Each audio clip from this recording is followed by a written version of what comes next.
Les trois fileuses. Il était une fois une fille paresseuse qui ne voulait pas filer le lin. Un jour, sa mère se mit si fort en colère qu'elle la battit et la fille pleura avec de gros sanglots. Justement, la reine passait par là. Elle fit arrêter son carrosse, entra dans la maison et demanda à la mère pourquoi elle battait ainsi sa fille. La femme eut honte pour sa fille et dit « Je ne peux pas lui ôter son fuseau et elle accapare tout le lin. » La reine lui répondit « Donnez-moi votre fille, je l'emmènerai au château. Elle filera autant qu'elle voudra. » Elle la conduisit dans 3 chambres qui étaient pleines de lin magnifique. « Maintenant, file cela, dit-elle, et quand tu en auras terminé, tu épouseras mon fils aîné. » La jeune fille eut peur. Elle ne savait pas filer le lin. Et lorsqu'elle fut seule, elle se mit à pleurer et resta là 3 jours durant à se tourner les pouces. Le 3e jour, la reine vint la voir. La jeune fille prit pour excuse sa tristesse qui l'avait empêchée de commencer. La reine la crut, mais lui dit « Demain, il faut que tu te mettes à travailler. » Lorsque la jeune fille fut seule, elle ne sut de nouveau plus ce qu'elle allait faire, et, toute désolée, elle se mit à la fenêtre. Elle vit 3 femmes qui s'approchaient. La première avait un pied difforme, la deuxième une lèvre inférieure qui lui couvrait le menton, et la troisième un pouce extraordinairement large. Elles restèrent plantées sous la fenêtre, regardèrent en l'air et demandèrent à la jeune fille ce qui lui manquait. Elle leur expliqua ce qu'elle voulait.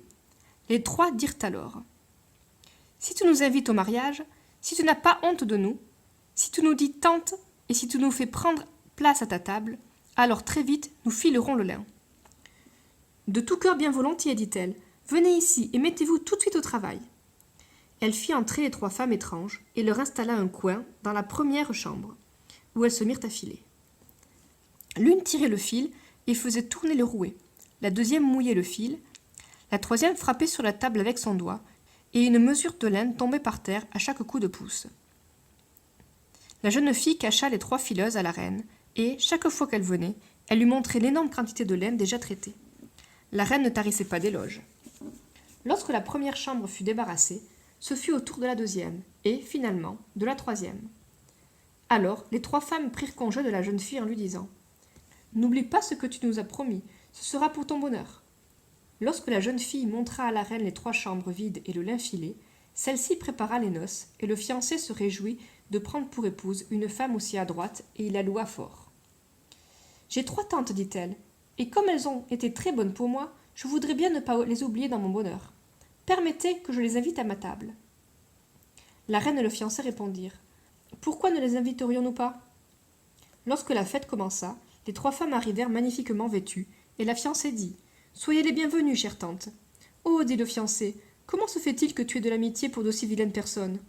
Il s'approcha de celle qui avait un pied difforme et lui dit « D'où vient ce pied si large ?»« D'avoir pédalé au rouet, répondit-elle. Il vint à la deuxième et dit « D'où vous vient cette lèvre pendante ?»« D'avoir léché le fil, répondit-elle. Il demanda à la troisième « D'où vous vient ce pouce si large ?»« D'avoir tordu le fil, dit-elle. Alors le fils du roi dit « Que plus jamais ma jolie fiancée ne touche à un rouet. » Et c'est ainsi que la jeune fille n'eut plus jamais à faire ce qu'elle détestait.